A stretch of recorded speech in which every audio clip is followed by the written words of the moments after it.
Olá, pessoal, tudo bem? Bom, estamos aqui para fazer a nossa revisão, fazer o nosso roteiro de estudos e lembrar de algumas coisinhas importantes que a gente precisa lembrar para a prova, tá bom? Bom, então vamos começar lá para não ficar muito longo o vídeo. O vídeo vai ser um pouquinho longo, tá bom? Tem muita coisa para falar. Muito bem. Vamos aqui, ó. Seguinte, vamos falar aí primeiro de frente 1. Organizei a revisão aí na ordem das frentes que vocês têm. Lá na frente 1, temos que falar de equação de primeiro grau, tá bom? Quando a gente está falando de equação de primeiro grau, alguém igual a zero, onde você quer determinar o seu x, você já sabe como é que resolve isso, né? Passa o b para lá, passa o a dividindo, descobre o valor do seu x.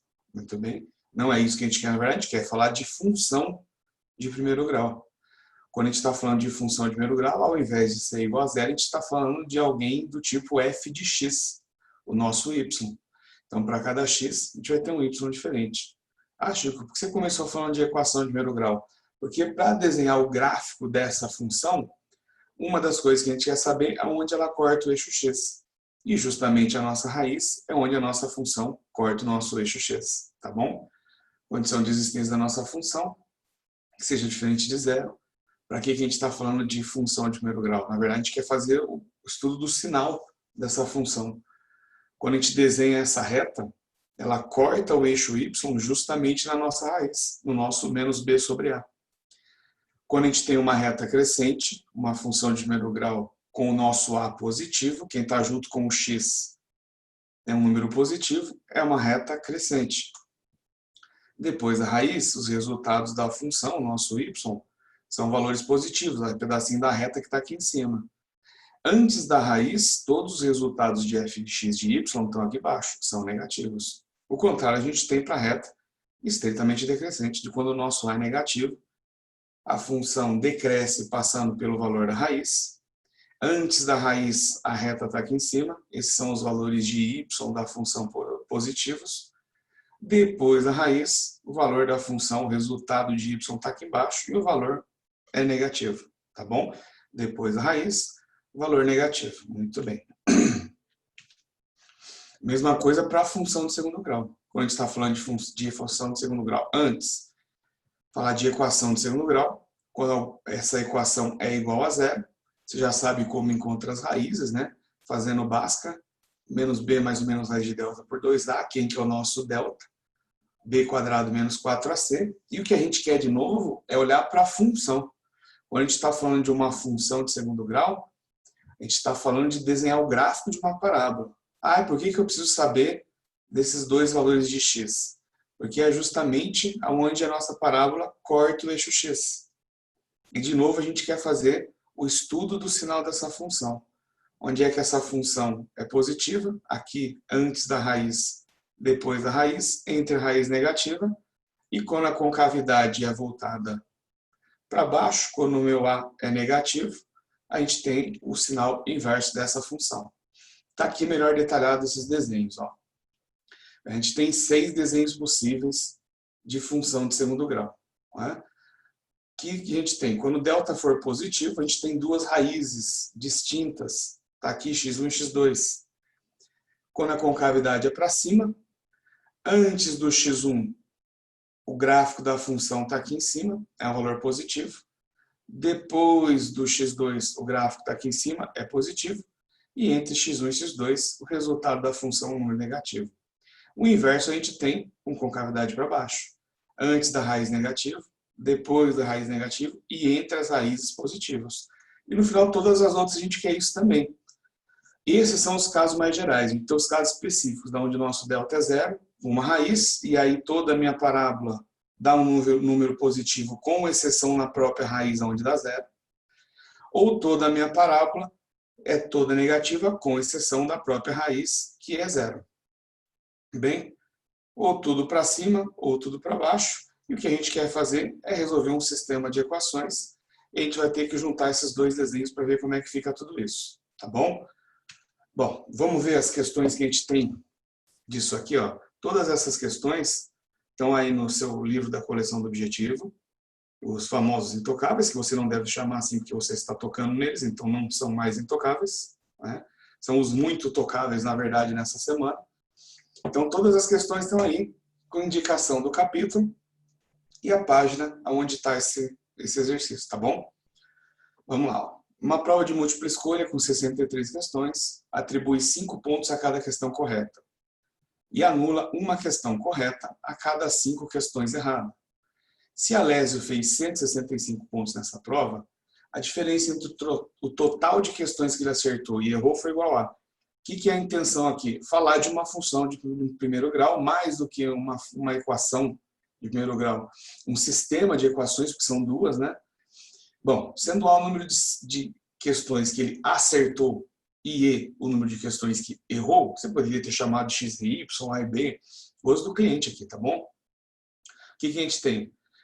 Acertos mais erros são 63, porque são 63 questões. Quantos A? Não sei. Quantos E? Ainda também não, mas juntos tem que dar o total, que são 63. Aí ele falou,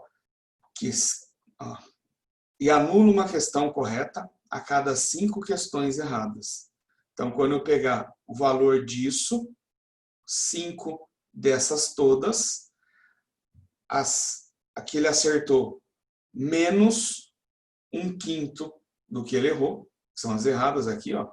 Isso tem que dar um total de 165 pontos. Foi lá o que ele propôs para a gente. Muito bem. Bom, fazendo a distributiva aqui, né? 5A menos 5E sobre 5, ou só menos E, e acabou. Somou as duas, encontrou o valor de A, encontrou o valor de A, troca na de cima, encontra o valor de E, encontrou o valor de A e E, cuidado com a pergunta, porque a pergunta dele é outra. A diferença entre o total de questões que ele acertou e errou, a diferença entre essas duas, ou seja, A menos E, são 13 questões, a alternativa D. Muito bem. Vamos para a próxima? Questão número 7. Juntas, Clara e Josefina realizaram um certo trabalho, pelo qual Clara recebeu, a cada hora, R$8, a mais do que Josefina. Então, recebeu a mesma coisa? Não. Tá bom? Josefina recebeu menos, né? Clara recebeu mais. Se pelas 55 horas que ambas trabalharam, receberam um total de R$1.760, a parte dessa quantia que coube a Clara foi... Muito bem, vamos montar essa equação também, né? Bom, tá aqui. Esse era o mais difícil.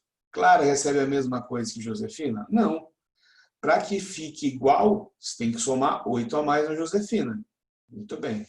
E outra coisa que ele falou é que juntas, tá aqui, e ele fala aqui 55 horas trabalhadas, né, da parte de cada uma, vai dar um total de R$1.760. Muito bem.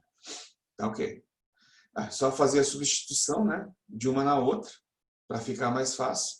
Fazendo a distributiva aqui, ou simplesmente pega o 55, passa dividindo o 1.760, vai ficar mais fácil. 1.760 por 55 dá 32.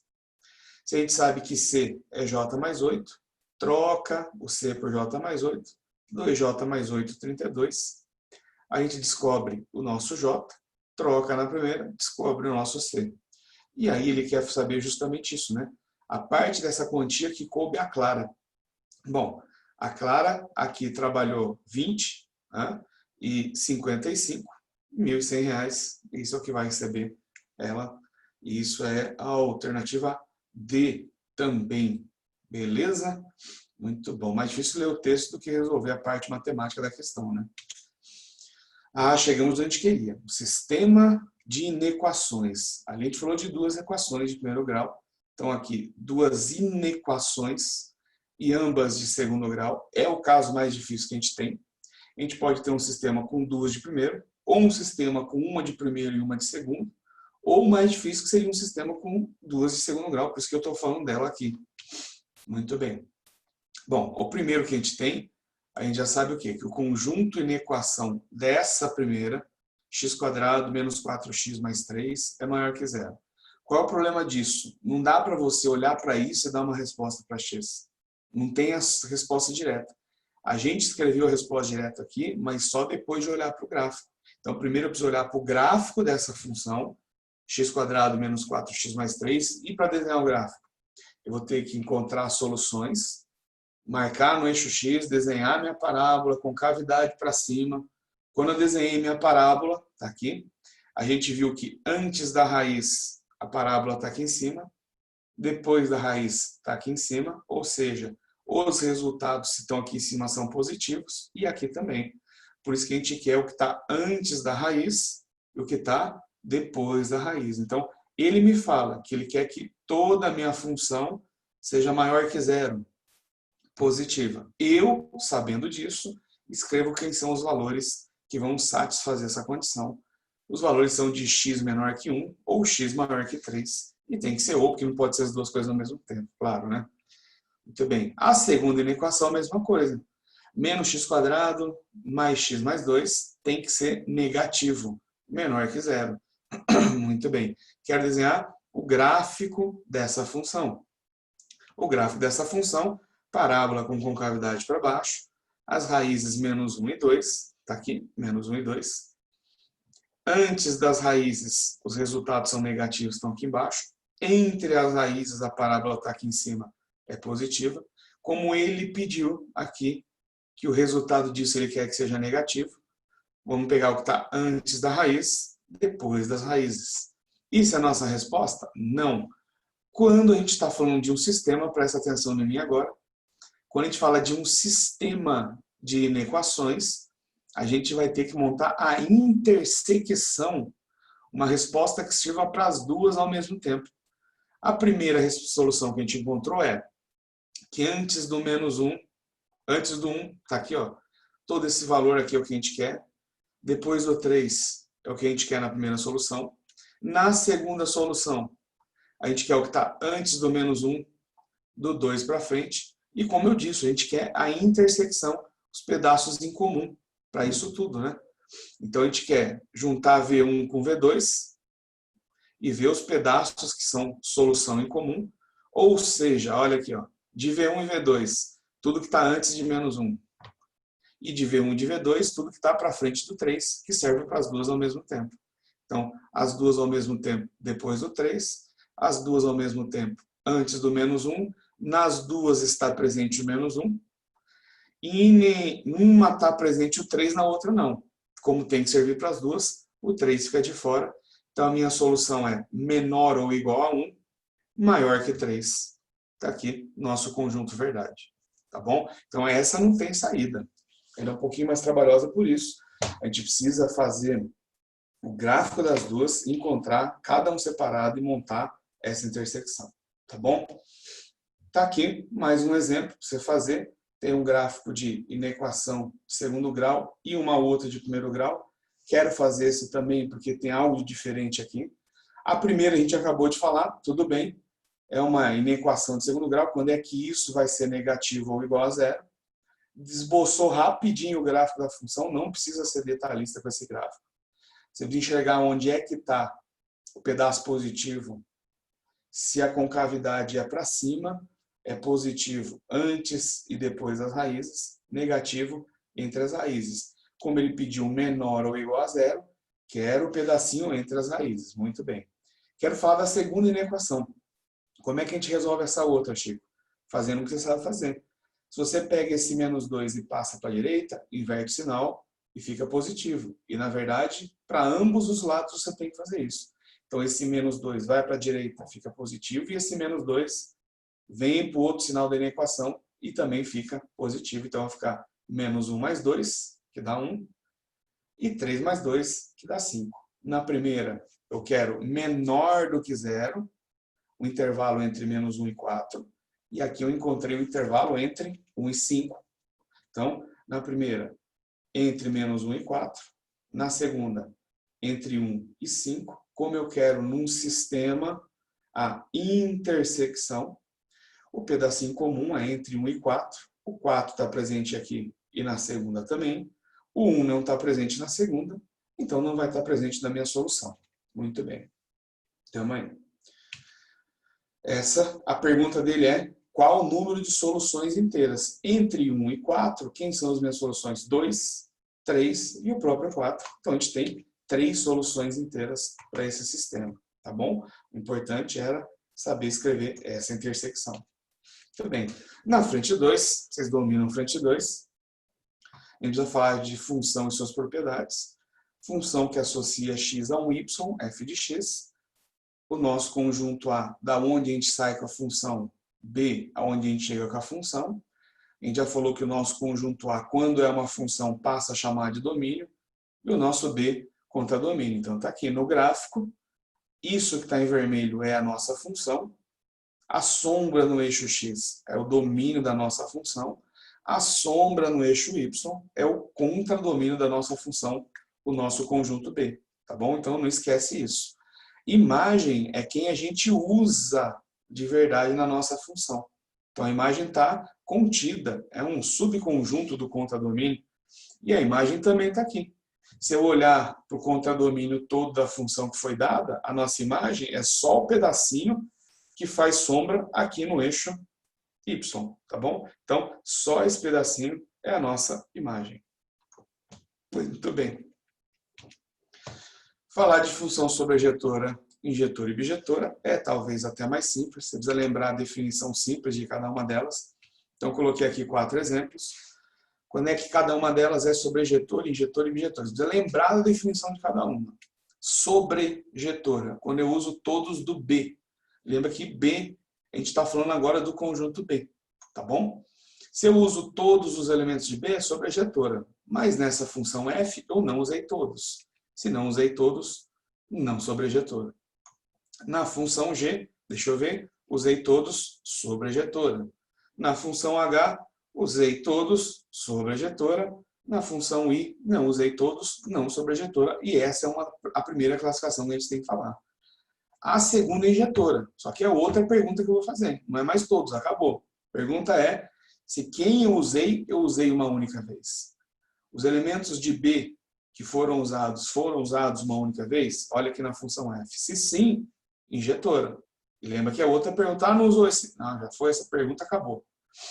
Aqui nesse conjunto B, a gente usou todos aqui no nosso conjunto B? Se sim, a gente usou, era sobrejetora. A pergunta é outra agora. Quem eu usei? Eu usei uma única vez? Se eu usei uma única vez, injetora. Como eu não usei uma única vez, não injetora. Aqui sim, usou uma única vez, injetora. Não usou uma única vez, não injetora. Em especial, a gente quer falar dessa função, que é sobrejetora e injetora, que é a função bijetora. Então, ao invés de você ter o trabalho de escrever essas duas coisas, você pode escrever direto bijetora. As outras, a gente não criou nomes diferentões para elas.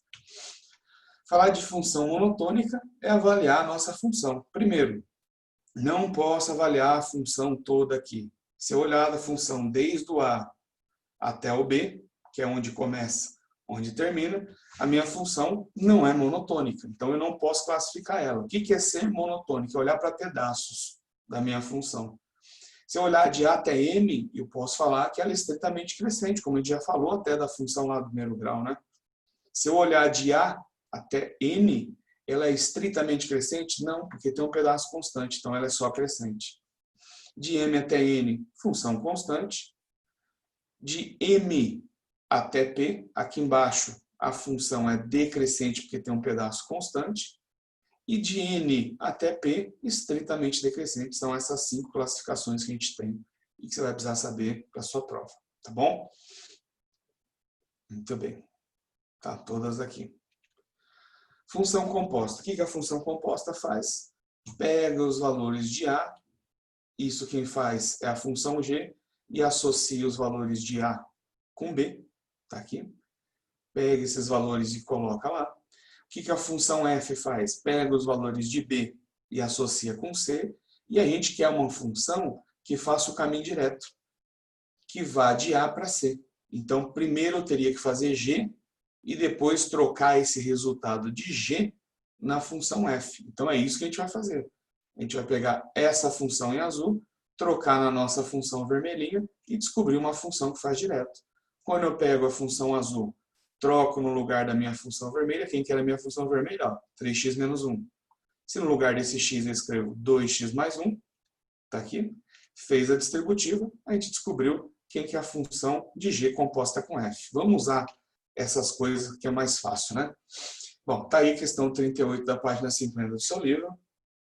Numa certa localidade, os usuários pagam à companhia telefônica 50 centavos por impulso telefônico, que é o tempo de uma ligação pré-determinado, e R$500 mensais pela assinatura de cada linha telefônica. Muito bem. A companhia telefônica não cobra dos usuários os 90 primeiros pulsos feitos no mês, ou seja, isso está incluído naquela assinatura mensal. Então, uma empresa aí gasta muito telefone, os primeiros 90 tempos, impulsos, que ele chama aqui, poderia vir como minutos, qualquer coisa, uma variação constante. Os 90 primeiros, ele vai pagar 50? Não, porque esses 90 primeiros já está incluso nesses 500 mensais. Muito bem. A expressão permite calcular o valor P de X em reais a ser pago mensalmente pelo uso de uma linha telefônica por mais de 90 impulsos. Então, o que a gente está falando? Mais de 90. Vou pensar num valor fácil, 100. Se eu uso 100 impulsos telefônicos, faço 100 tempos de ligação, aos primeiros 90 eu não vou pagar nada, porque já pago os R$500 mensais fixos. O que eu vou pagar? O que excede esses 90. Então eu faço 100 menos esses que eu já tenho, 90, e esses 10 a mais, cada um deles 50 centavos. E é isso que a gente quer, escrever uma função. Então, pronto, a gente já matou quem é essa função. O preço a ser pago em reais vai ser de 500 fixo, mais 50 centavos do meu total. Não, do total não, porque esses 50 centavos só incide sobre os excessos. Lembra de quando eu falei de 100? A gente fez 100 menos 90. Se eu estou falando de X impulsos, que é o que ele pediu, X menos 90. Fez a distributiva do 50, 0,5x, 0,5 vezes 90. Está aqui a nossa função. 500 menos 45, 455, mais 0,5x. Está aí, de novo, a alternativa D. Você já viu que na dúvida chuta na D. Né? Não faz isso não, faz a questão. Ó, aqui, falar de quando ela é sobrejetora, injetora, objetora. A gente acabou de falar que é injetora quando usa os elementos de B uma única vez. Vamos olhar só para isso antes. E depois a gente olha quando que ela é sobrejetora. Bom, injetora, deixa eu ver. Usou todos uma única vez? Não. Então, não injetora. Usou os elementos de B uma única vez? Sim, injetora. Ah, mas não. A minha pergunta é só se usou uma única vez. Não vem falar de todos agora, não. Aqui na frente. Usou uma única vez? Sim, injetora. E aqui, usou uma única vez? Não. 4 está sendo usado mais de uma vez? Não injetora. Quando que ela vai ser sobrejetora? Quando eu usar todos os elementos de B? Sim, usou todos os elementos de B, sobrejetora. Aqui, não usou todos os elementos de B, não sobrejetora. Aqui é a mesma coisa. Ó. Se usou todos, sobrejetora. Se não usou todos, não sobrejetora. E a gente falou que quando for injetor e sobrejetor ao mesmo tempo, a gente vai chamar ela de função bijetora. Muito bem, está aí a questão 54 da página 53. Lembrando que todas as questões são do livro 1, claro, né? Muito bem. Questão 62. Seja B o conjunto formado por todos os brasileiros e reais o conjunto dos números reais, se a função f pega alguém do Brasil e associa com um número real, essa é a função que associa cada brasileiro à sua altura medida em centímetros. Só que tem, por exemplo, eu e mais alguém que tem 1,85 de altura. 185, que é o que ele pediu para usar.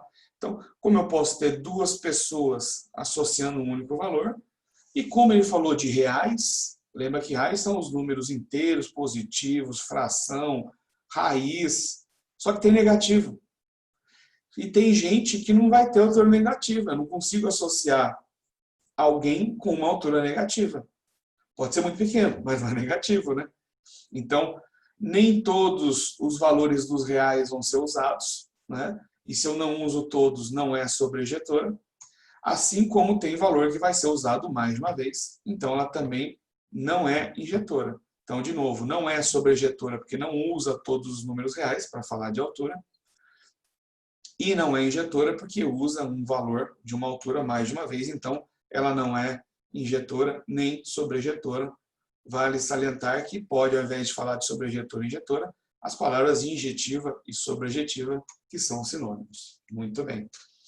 A questão 58, classificar essa função sobrejetora, injetora, objetora no gráfico, é olhar as mesmas coisas, se todos de uma única vez ou não.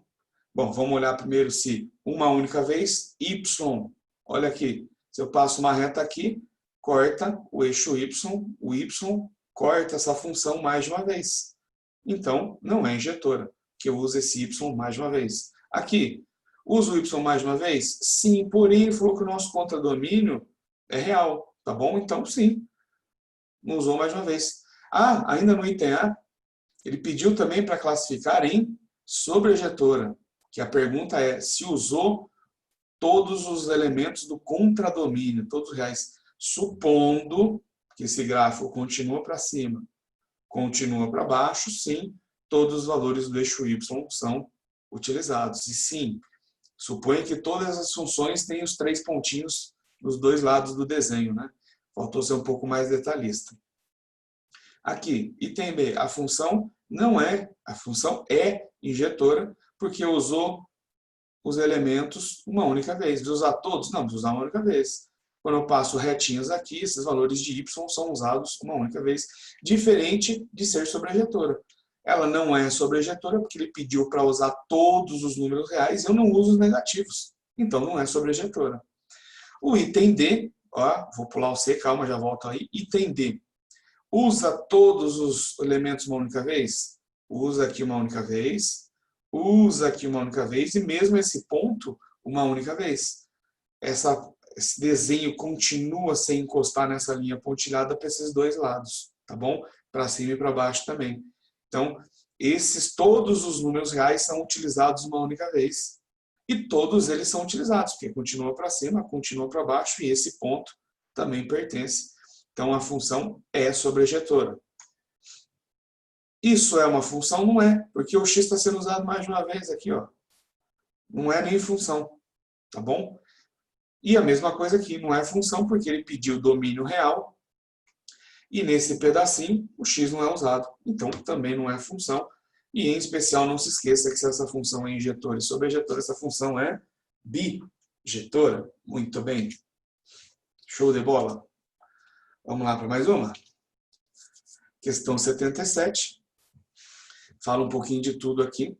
Primeiro, o gráfico da função lhe foi dado. Julgar a sentença verdadeira. F de 1 dá 1, peraí, quando x for 1, o resultado é 1? Não. Quando x for 1, a função já está aqui nesse ponto, o resultado vai ser quanto? 0. Então esse 1 está errado. Muito bem.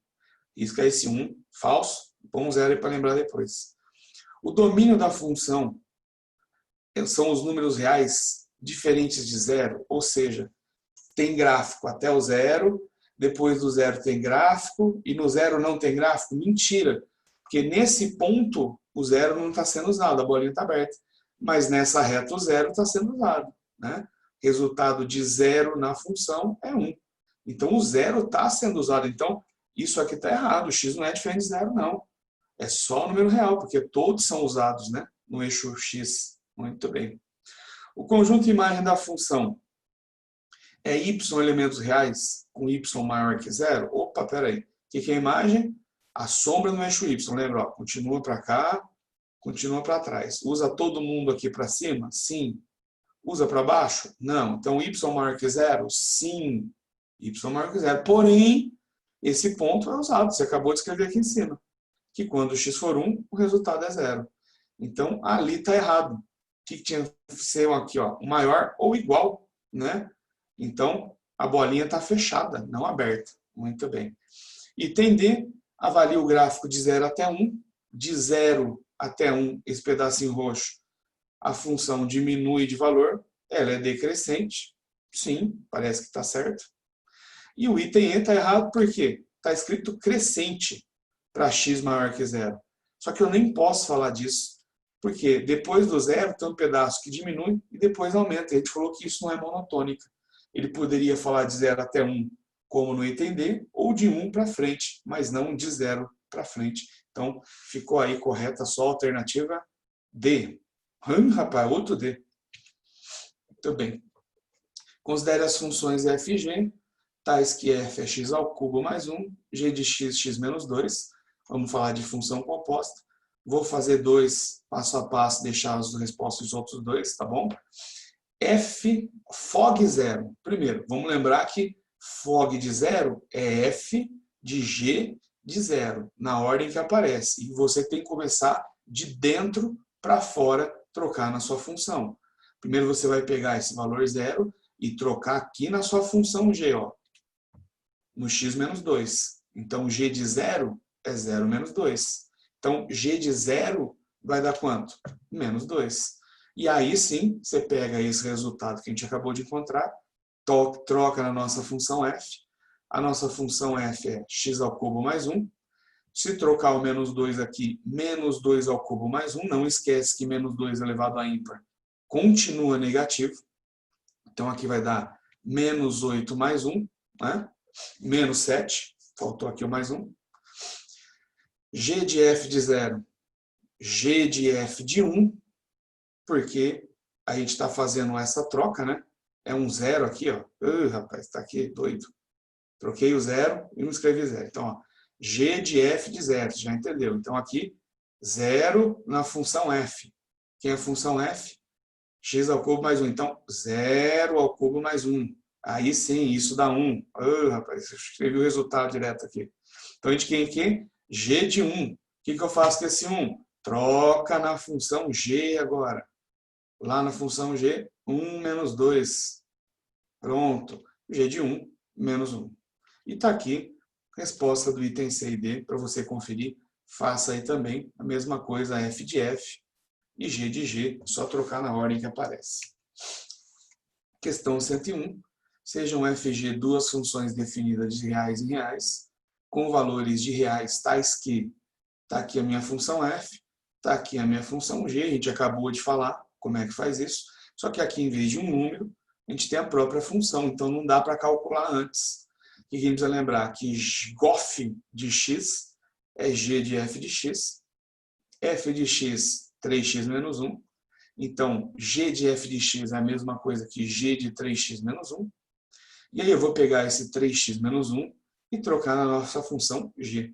Então, ao invés de x ao quadrado, 3x menos 1 ao quadrado. Cuidado, não esquece que isso aqui é o desenvolvimento do binômio. Quadrado primeiro, menos 2 vezes o primeiro pelo segundo, mais o quadrado do segundo, né? Eu precisava saber disso. E justamente esse é o assunto da nossa frente 3. Então, na frente 3 a gente quer falar dos casos de fatoração. Fator comum, onde aparece dois valores em duas parcelas e eu coloco isso em evidência.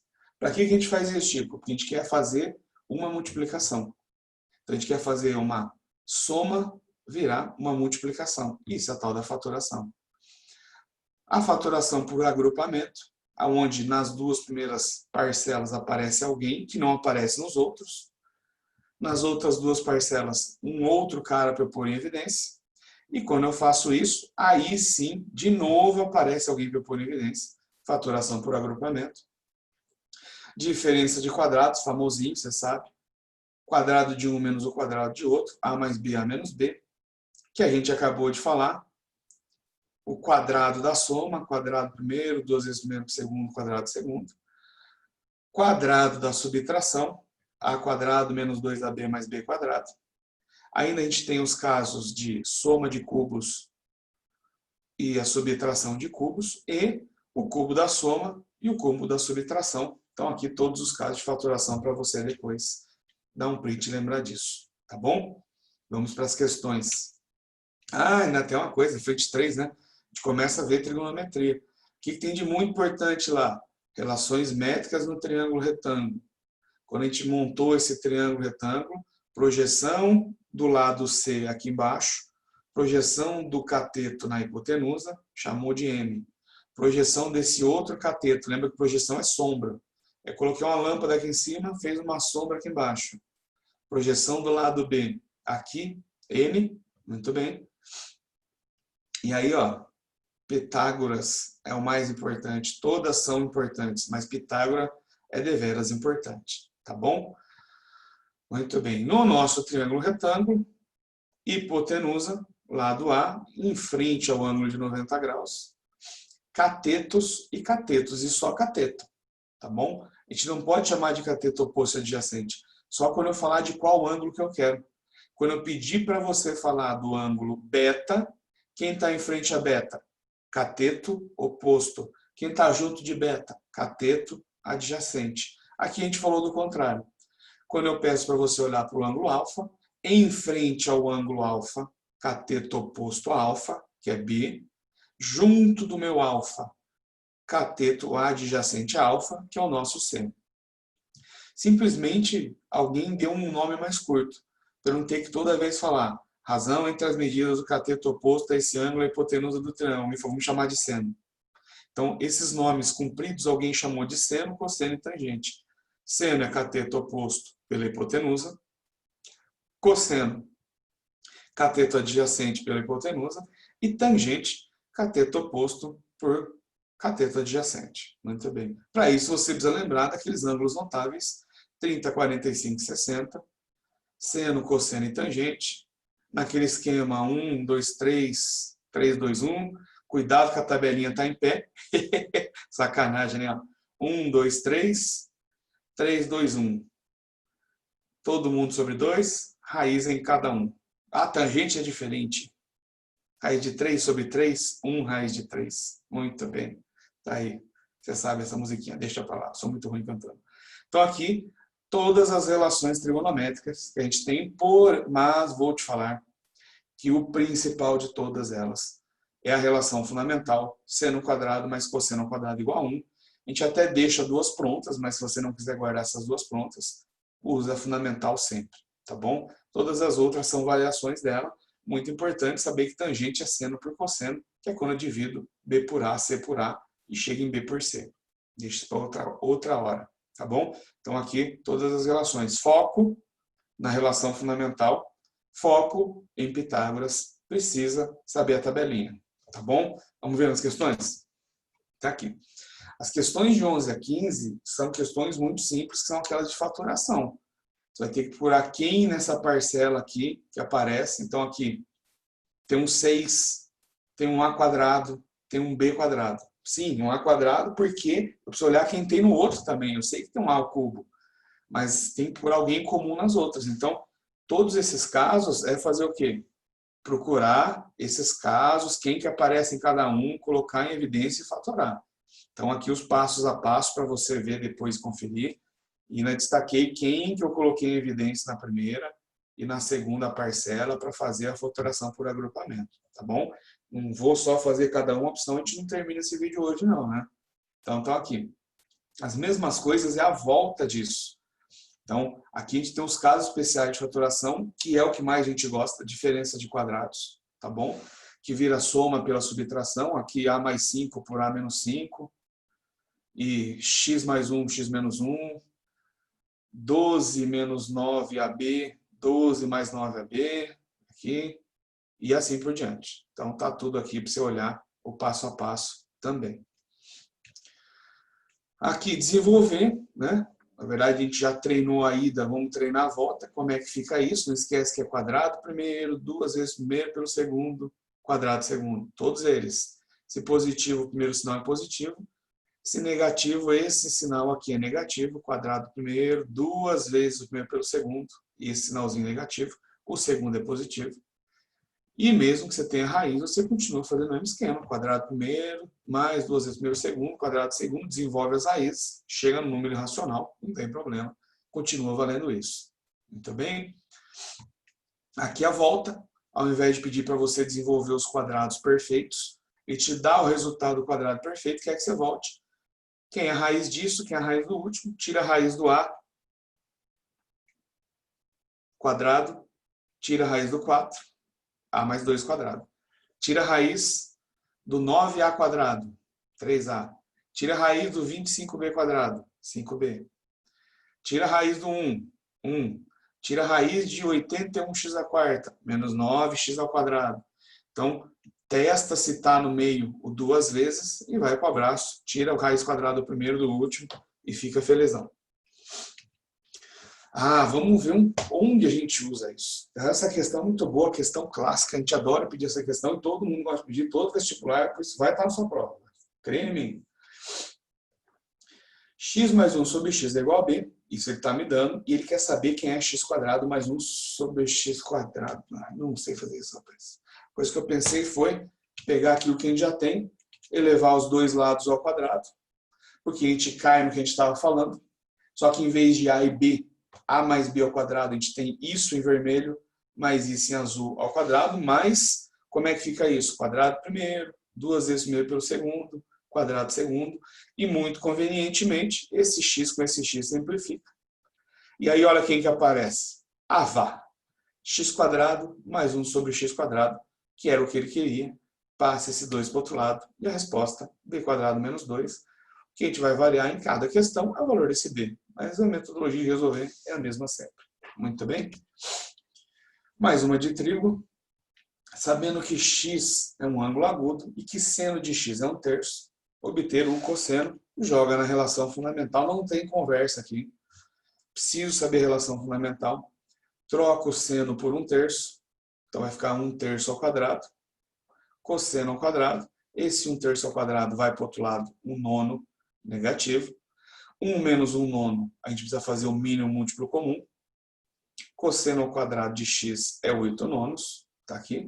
Passa esse quadrado na forma de raiz, mais ou menos raiz de 8 sobre 3, raiz de 9, né?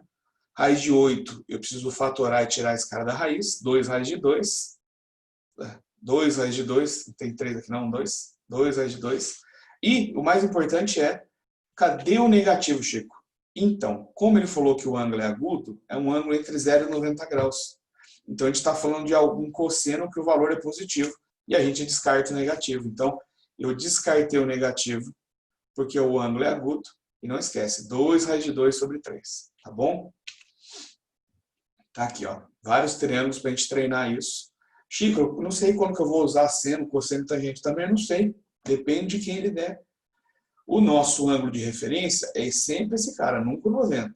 Então, esse é o meu ângulo principal, 60 graus. Em relação aos 60 graus, o x é adjacente. E o 8, Chico? O 8 é a hipotenusa, porque está em frente ao ângulo reto. Então, quem é que relaciona cateto adjacente e hipotenusa? É isso que vai ter que fazer em cada um dos triângulos. Quem relaciona isso? Cosseno. Cateto adjacente por hipotenusa. Meio. Só que eu sei que cosseno de 60 graus dá meio. Faz a cruzadinha aqui, 2x igual a 8, achei meu x. Aqui é a mesma coisa. Em relação ao 30 graus, o nosso x é hipotenusa porque está em frente ao ângulo de 90. E em relação ao 30 graus, o nosso 3 é o cateto oposto. Cateto oposto e hipotenusa é seno. Então, 3 sobre x tem que dar seno de 30, que vale meio também. Cruzadinha, x igual a 6. 45 graus. Em frente ao 45 graus, x. Junto do 45 graus, 5. X sobre 5. Como a tangente tem que dar 1, obrigatoriamente o x tem que ser igual. Pensa que isso aqui, na verdade, é um pedacinho de um quadrado que foi cortado, mesmo que não pareça a mesma medida, tem a mesma medida. Está aqui o nosso 60 graus. Quem está junto dos 60 graus é o nosso x. Quem está em frente aos 60 graus é o 12. Quem relaciona cateto oposto com cateto adjacente é a tangente, que vale raiz de 3. Está aqui. Então, fez a cruzadinha, chegou que isso é 12 sobre raiz de 3. Só que a gente sabe que a gente não pode deixar esse valor, tem que racionalizar. Raiz de 3 em cima e embaixo, 4 raiz de 3. Então, aí, 4 exemplos, a gente cobriu todas as hipóteses possíveis. Tá bom? Onde vai aparecer isso? Assim, por exemplo.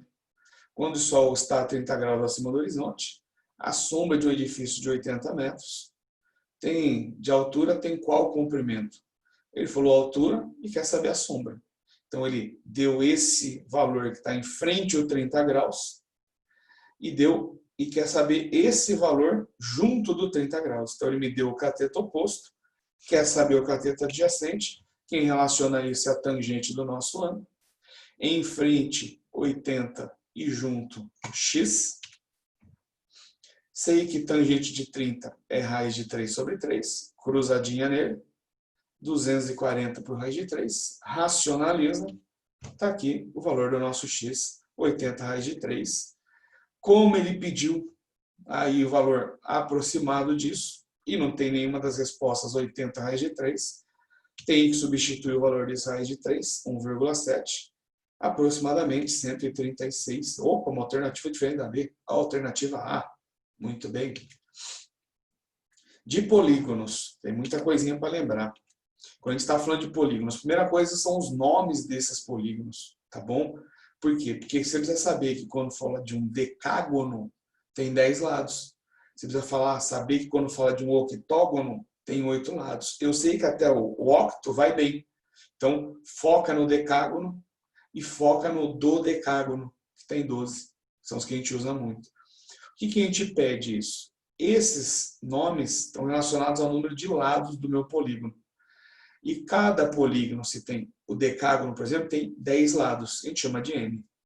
E todas as fórmulas são em função desse N, do número de lados. Então, se eu peço para você calcular o número de diagonais, eu preciso falar de quem eu estou falando, para você saber quanto é que vale seu N. Trocou aqui, acabou, achou diagonais. Soma dos ângulos internos, a mesma coisa, troca o valor do seu N. Se um octógono, troca o N por 8, faz a conta. Soma dos ângulos externos não muda, para qualquer figura é sempre 360 graus, todas elas. Quer pegar os ângulos de fora do biquinho e juntar, fecha uma circunferência. Vamos ver isso. Ah, e tem que falar dos quadriláteros. Aqui, o que é um trapézio? Trapézio, definição de trapézio. Tem 2 lados paralelos entre si. Então, lado AB, paralelo ao CD. Se só tem 2 lados paralelos e eu não falei mais nada, é um trapézio. Paralelogramo. 2 lados paralelos entre si, 2 a 2. Então, o lado de cima paralelo ao de baixo, o lado da esquerda paralelo da direita. E as diagonais têm aí os mesmos valores, tá bom? Então, aqui, 2 lados paralelos, aqui, 4 lados paralelos, 2 a 2 entre si. Então, esse é um trapézio? Sim, porque tem aquela primeira condição de ter 2. Assim como um paralelogramo. Ah, perdão, losango, esquece, ignora, losango, tá bom? No nosso losango, ele tem lados paralelos entre si, e aqui também, só que as diagonais formam 90 graus. E aí, ele também é um paralelogramo, porque os lados paralelos entre si. Só que como ele forma esse ângulo de 90 graus, todas essas medidas têm o mesmo valor. E aqui não, podia ter um paralelogramo mais esticado, o losango já não. No losango as medidas são todas elas iguais. Aqui no nosso retângulo, tem lados paralelos 2 a 2, porém os ângulos formam 90 graus. Isso é a definição de retângulo. E a última, que é do quadrado, que são lados paralelos 2 a 2, cada ângulo de 90 graus e os 4 lados com a mesma medida. Muito bem. Segmentos proporcionais. A gente tem quando um feixe de retas paralelas, está aqui, cortados pelas nossas transversais. Esses segmentos são proporcionais entre si. AB está para CD, que está para PQ, RS, dentro da mesma linha, não esquece isso, tá bom? Pois tem sempre esse ou. Quando eu mudo de linha, eu mudo essa consequência. Isso, na verdade, é o teorema de Tales. E isso vale num triângulo. Se eu continuar essa linha em cima aqui, sobe lá em cima.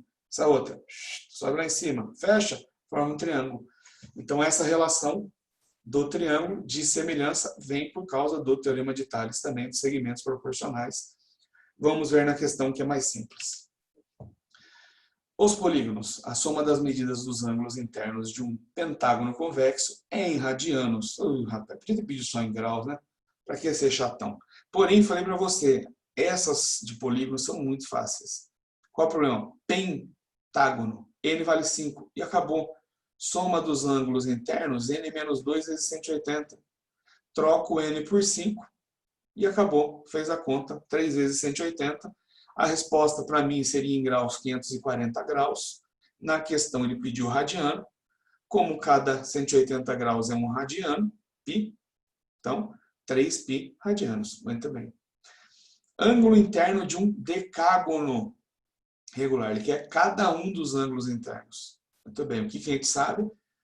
Cada ângulo externo é 360 graus dividido pelo número de lados.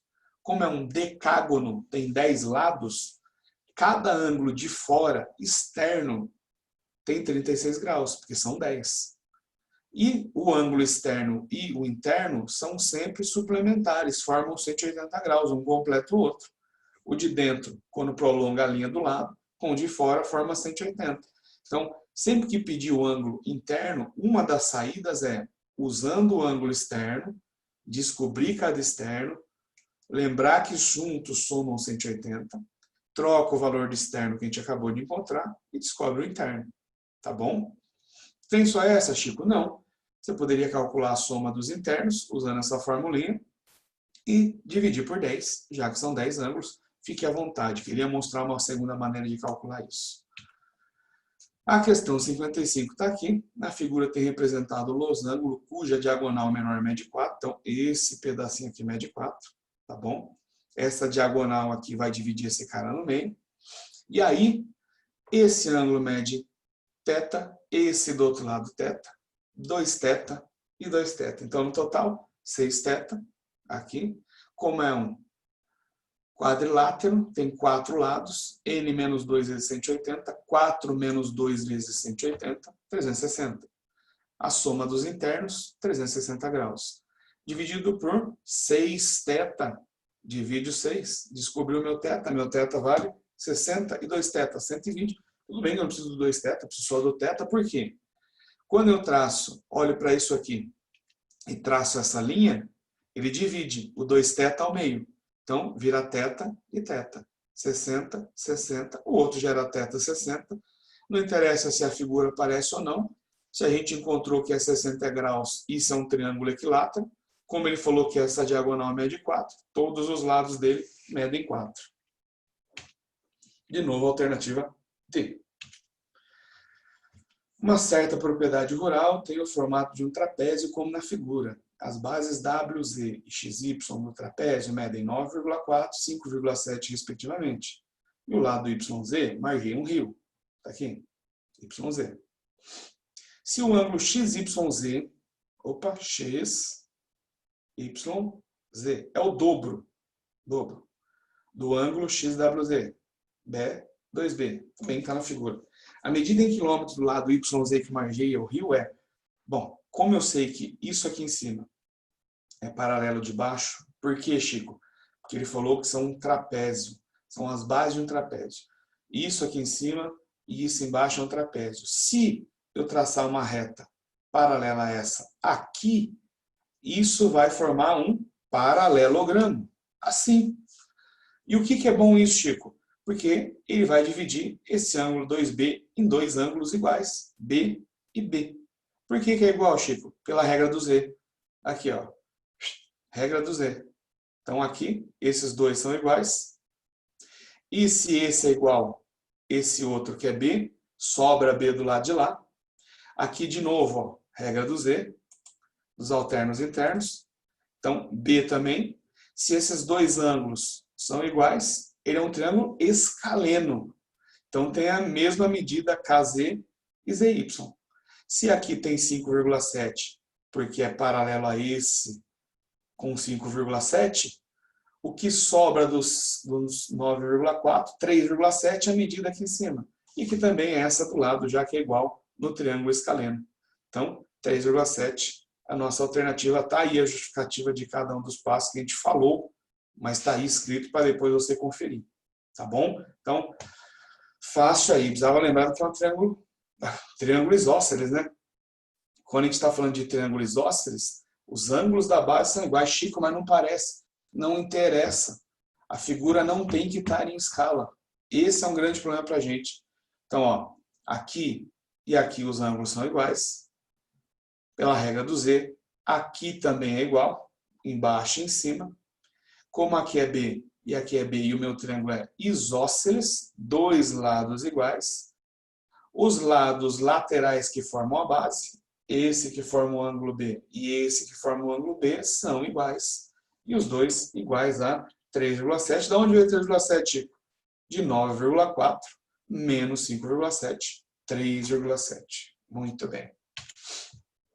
Então, aqui os casos lá que a gente falou de segmentos proporcionais, tá bom? Ou você monta dentro da mesma reta, ou você monta entre o próprio segmento. Gosto do cliente, você gira isso, multiplicação em cruz, vai dar a mesma coisa. Vou montar dentro da mesma reta, por quê? Pensando lá na frente, ó. Tá aqui, ó. 4 está para x, assim como 1 está para 2. Cruzadinha nele, acho x. Aqui também, ó. Como vai ficar aqui? 2 está para x, x está para 8. Fiz a cruzadinha. Achei o meu x. Vai ter que ser positivo, né? Medida geométrica. Por que eu fiz na mesma linha? E tenta fazer na mesma linha. Para não ter perigo de errar aqui. Porque aqui tem que manter dentro da mesma linha. 2x menos 1 está para 3. X mais 3 está para 5. Fez a cruzadinha, achou o valor do nosso x. Tá bom? Esse que tinha que falar de segmentos. Esse aqui é legal. Gosto desse aqui. Tá aqui mais um exemplo. Mesma coisa, né? Só que ele deu um texto falando dessas medidas. AB, BC e a linha B', 4, 2 e 8. 4. AB, BC, 2. A linha B', 8. E ele quer saber quem é B', C'. Direto. 4 por 2, 8 por x. Né? Em vez de x, a gente deixou em função de BC. Fez a cruzadinha, achou o nosso BC. Boa a questão também. Muito bom. E acabamos, rapaz. Olha que beleza. Fechamos a nossa revisão. Espero que você tenha uma excelente semana de PE. Já começou, né? E na sexta-feira você chega ao auge da sua PE com essa revisão. E qualquer coisa, manda dúvida aí para o seu professor. Tenho certeza que ele vai te ajudar. Tá bom? Um beijão para todos. Boa prova, bons estudos.